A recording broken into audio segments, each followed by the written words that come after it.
ഇപ്പോൾ അപ്കമിങ് ആയിട്ട് വരുന്ന എല്ലാ ആർട്ടിസ്റ്റ് ആണെങ്കിലും ഭയങ്കര ഡെഡിക്കേഷൻ, ഇപ്പോൾ അഞ്ചാണെങ്കിലും അഖിലന് ഭയങ്കര ഡെഡിക്കേഷനോടെയാണ് വരുന്നത്. അപ്പം നമ്മുടെ ഇൻഡസ്ട്രി, ഫിലിം ഇൻഡസ്ട്രി അവരെ രണ്ടും കൈ നീട്ടി സ്വീകരിക്കാറുണ്ടെന്ന് തോന്നിയിട്ടുണ്ടോ? അത് ലക്ക് അനുസരിച്ചിരിക്കും. പിന്നെ നമ്മുടെ ഹാർഡ് വർക്ക് ഒക്കെ അതിൻ്റെ റിസൾട്ടാണല്ലോ നമുക്ക് പിന്നെ കിട്ടുന്നത്. തീർച്ചയായിട്ടും എനിക്ക് തോന്നുന്നു, എനിക്ക് ഒരുപാട് ഫ്രണ്ട്സ് ഉണ്ട്.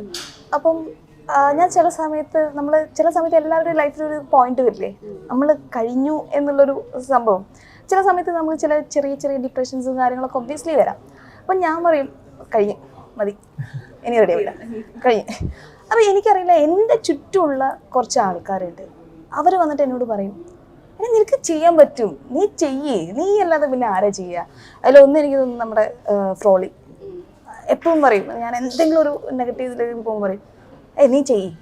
അതേപോലെ ഷബീർക്ക എൻ്റെ ഫ്രണ്ടാണ്, അത് നീ ചെയ്ത് കാണിക്ക് എന്ന് പറയും. അപ്പം അതേപോലെ ഫെലിക്സ്, ഒരുപാട് ഫ്രണ്ട്സ് ഉണ്ട് എനിക്ക്. അപ്പം ഇവരൊക്കെ എനിക്ക് എന്താ പറയുക ഭയങ്കര സപ്പോർട്ടായിട്ട് എൻ്റെ കൂടെ നിൽക്കുന്നുണ്ട്. അപ്പോൾ അത് എന്നെ സംബന്ധിച്ചിട്ട് ഇപ്പം ഞാൻ ഡൗൺ ആവുകയാണെങ്കിലും നമ്മളത് ബൂസ്റ്റ് ചെയ്യിപ്പിച്ച് കൊണ്ടുവരാറുണ്ട്.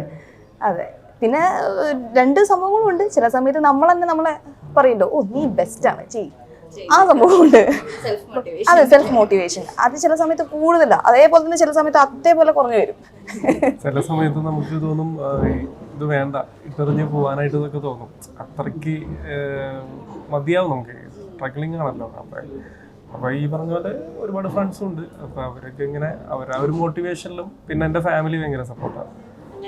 അങ്ങനെ ഒരു ഫ്ലോയിൽ അങ്ങനെ പോകുന്നു. അതാണ്. പിന്നെ നമ്മൾ ഇത്ര കഷ്ടപ്പെട്ടിട്ട് ഒരു വർക്ക് ചെയ്യുമ്പോൾ അതിൽ ഒരാൾ മാത്രമല്ല, അതിൻ്റെ ഫുൾ ടീം അത്രയും കഷ്ടപ്പെട്ടിട്ടാണ് ഒരു വർക്ക് ചെയ്യുന്നത്. ആൾക്കാർക്ക് ബാഡ് കമൻസ് പറയാം, നല്ല രീതിയിൽ പറയാം, മോശമായിട്ടും പറയാം. പക്ഷെ ആ പറയുന്നതിന് ഒരു വേ ഉണ്ട്. അത് നമ്മൾ വേറൊരാളെ നിന്ന് എക്സ്പെക്ട് ചെയ്യരുത്, പക്ഷെ എന്നാലും നമ്മൾ എവിടെയോ ഒന്ന് എക്സ്പെക്ട് ചെയ്യുള്ളൂ. അപ്പം അങ്ങനെ ബാഡ് കമൻസ് ഒക്കെ വരുമ്പോൾ നമ്മളിങ്ങനെ മേ ബി ഈ പറഞ്ഞതുപോലെ തന്നെ അവരൊരു 5 seconds എടുത്തിട്ടായിരിക്കും അവർ ചിന്തിക്കുക, ഈ സിനിമനെ ഇങ്ങനെ ആക്കി കളയണം. അപ്പം എങ്ങനെ ചിന്തിച്ചിട്ടായിരിക്കും അതേപോലെ ഒരു കമൻറ്റ് ഇടാം. അപ്പോൾ ഇട്ട് കഴിഞ്ഞ് അവർക്ക് അതൊരു മനസ്സുഖമാണ്. പക്ഷേ ഈ പറഞ്ഞ പോലെ തന്നെ അവരുടെ ടൈം അവർ വേസ്റ്റ് ചെയ്യുന്നു, ഒരു 5 seconds അവർ അഴിഞ്ഞെടുക്കുന്നു. അപ്പം നമുക്ക് ഒറ്റ കാര്യം ചെയ്യാനുള്ളൂ, നമ്മളത് ഒരൊറ്റ സെക്കൻഡിൽ ഒന്ന് ഡിലീറ്റ് ചെയ്ത് കളയുന്നു. അപ്പോൾ അങ്ങനെ ചിന്തിക്കുകയാണെങ്കിൽ കാര്യങ്ങൾ കുറച്ചുകൂടെ ഈസി ആയി. ഇനിയിപ്പം ഡിലീറ്റ് ചെയ്തിട്ടില്ലെങ്കിൽ പ്രശ്നമില്ല, നമ്മളത് വായിക്കുന്നു, ഹായ് കൊള്ളാം എന്ന് പറയാം, മുന്നോട്ടേക്ക് പോവുക. കാരണം രണ്ട് രീതിയിലും ഒരു മൂവീനെ ഇല്ലാതെ ആക്കാനും പറ്റും, നല്ലതുപോലെ കൊണ്ടുപോകാനും പറ്റും. അത് ഓരോ ആൾക്കാരെ ഡിപ്പെൻഡ് ചെയ്തിരിക്കും. അപ്പം ഈ മൂവി അതേപോലെ കണ്ടിട്ട് നല്ലതാണെങ്കിലും ചീത്തതാണെങ്കിലും പറയുക പ്രേക്ഷകരുടെ കയ്യിലാണ്.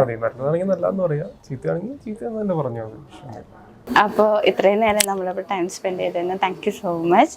ഇപ്പം രണ്ടുപേരുടെ ആഗ്രഹങ്ങളെല്ലാം നടക്കട്ടെ. Wishing you all the best. Thank you so much. Thank you.